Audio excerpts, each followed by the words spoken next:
بعد النتائج السيئة لمنتخب مصر، الاتحاد قرر يجيب مدرب جديد ومش مدرب أجنبي، مدرب مصري. تعال أحكي لك القصة.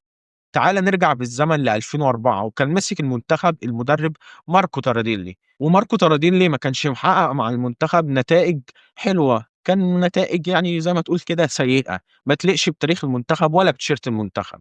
وفي أواخر 2005 مشوا المدرب، وطبعا ما فيش تخطيط من الإدارة، فقالوا هنجيب مدرب مؤقت يعني يخلي المنتخب يعمل حاجة في أفريقيا، مش ياخدها طبعا عشان كان ساعتها ما فيش تخطيط.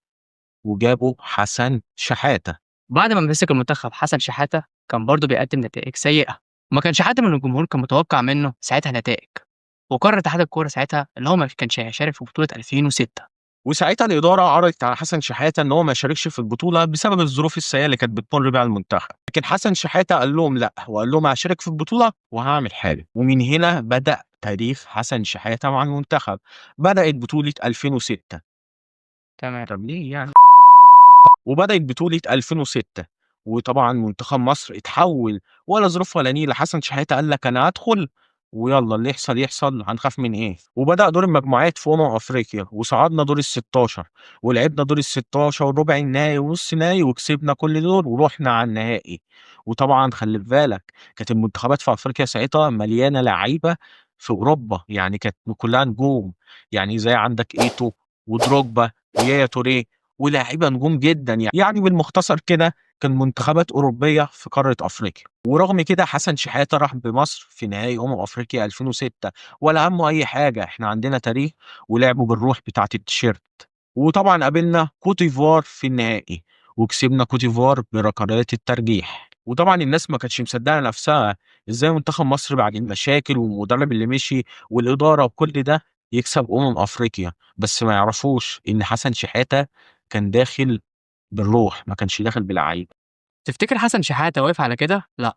وابتدت 2008 والمنتخب برضه يقدم بطولة قوية ويوصل برضه للنهائي، وساعتها قدم بطولة من أفضل بطولات في أفريقيا في التاريخ، ويكسب ساعتها منتخب الكاميرون بأقدام الماجيك محمد أبو تريكة. وساعتها الناس استعجبت وقالت اتنين افريقيا متتاليين، ده حسن شحاته داخل بتقله. وطبعا انت كمشجع وقتها هتقول خلصت على كده، وما كنتش متوقع ان احنا نكسبها تاني. لكن حصلت المفاجأة، ودخلنا افريقيا 2010 ولعبنا في النهائي غانا، وكسبنا غانا، وكان مفتاح الفوز الأسطورة محمد ناجي جده. ومن بعد 2010 طبعا اختيارات الإدارة انت عارفها، وللأسف منتخب مصر يعني ما كانش متوفق في افريقيا اللي بعديها، ولا تأهل اصلا وخسر في التصفيات. وكان بداية افريقيا المبشرة 2017، وكنا شامين ريحة المنتخب القديم فيه، ووصلنا النهائي ضد الكاميرون وخسرنا ضد الكاميرون والحمد لله يعني. وبعد كده رحنا 2022 وبرضه نفس الكلام، رحنا النهائي وخسرنا ضد السنغال.